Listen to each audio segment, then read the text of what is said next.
ഇന്ന് മെയ് 1 മാസത്തിൻ്റെ തുടക്കത്തിൽ തന്നെ പാചകവാതക വിലയിൽ വലിയ മാറ്റങ്ങളാണ് എണ്ണക്കമ്പനികൾ വരുത്തിയിരിക്കുന്നത്. സാധാരണക്കാരായ വീട്ടമ്മമാരെ സംബന്ധിച്ചിടത്തോളം അല്പം ആശ്വാസകരമായ വാർത്തയുണ്ടെങ്കിലും വ്യാപാരികളെ സംബന്ധിച്ചിടത്തോളം വലിയൊരു തിരിച്ചടിയാണ് വന്നിരിക്കുന്നത്. ഗാർഹിക സിലിണ്ടറിൻ്റെ വിലയിൽ മാറ്റമില്ല, എന്നാൽ ബുക്കിംഗ് ഇടവേളകളിൽ മാറ്റം വരുത്തിയിട്ടുണ്ട്. എന്നാൽ വാണിജ്യ സിലിണ്ടറുകളുടെ കാര്യം അങ്ങനെയല്ല.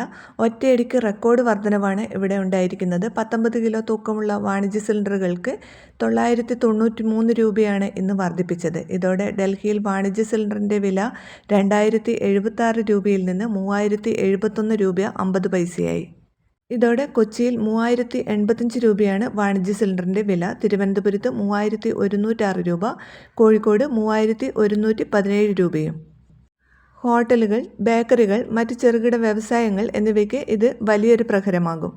അതുപോലെ തന്നെ ഗാർഹിക സിലിണ്ടറിൻ്റെ ബുക്കിംഗ് ഇടവേളകളിലും മാറ്റം. നഗരപ്രദേശങ്ങളിൽ ഒരു സിലിണ്ടർ ബുക്ക് ചെയ്ത് 25 ദിവസം കഴിഞ്ഞാൽ മാത്രമേ അടുത്തത് ബുക്ക് ചെയ്യാൻ സാധിക്കൂ. നേരത്തെ ഇത് 21 ദിവസമായിരുന്നു. ഗ്രാമപ്രദേശങ്ങളിലെ ഇടവേള 45 ദിവസമാണ്.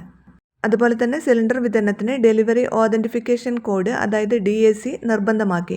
ഉപഭോക്താവിൻ്റെ രജിസ്റ്റർ ചെയ്ത മൊബൈലിൽ ലഭിക്കുന്ന OTP നൽകിയാൽ മാത്രമേ സിലിണ്ടർ ലഭിക്കൂ. പഴയ രീതിയിലുള്ള രസീതോ ബ്ലൂ ബുക്കോ മാത്രം കാണിച്ചാൽ ഇനി സിലിണ്ടർ ലഭിക്കില്ല.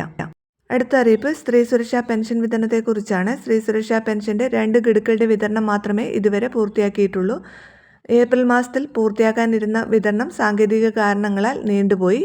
മെയ് മാസത്തിൽ അടുത്ത വിതരണം പ്രതീക്ഷിക്കാമെങ്കിലും വോട്ടെണ്ണലിനും തെരഞ്ഞെടുപ്പ് നടപടികൾക്കും ശേഷം മാത്രമേ ഇതിൽ വലിയൊരു പുരോഗതി ഉണ്ടാകൂ. കൃത്യമായ അറിയിപ്പ് ലഭിക്കുന്നതുവരെ ഗുണഭോക്താക്കൾ ക്ഷമയോടെ കാത്തിരിക്കേണ്ട ഒരു സാഹചര്യമാണ് ഇപ്പോഴുള്ളത്. എല്ലാവിധ പെൻഷൻ അറിയിപ്പുകൾക്കും PM കിസാൻ സംബന്ധിച്ച അറിയിപ്പുകൾക്കും നിങ്ങൾ ഈ ചാനൽ സബ്സ്ക്രൈബ് ചെയ്യുക. ഫേസ്ബുക്കിൽ കാണുന്നവർ ലൈക്ക് ചെയ്യാനും ഷെയർ ചെയ്യാനും അതുപോലെ ഫോളോ ചെയ്യാനും മറക്കരുത്.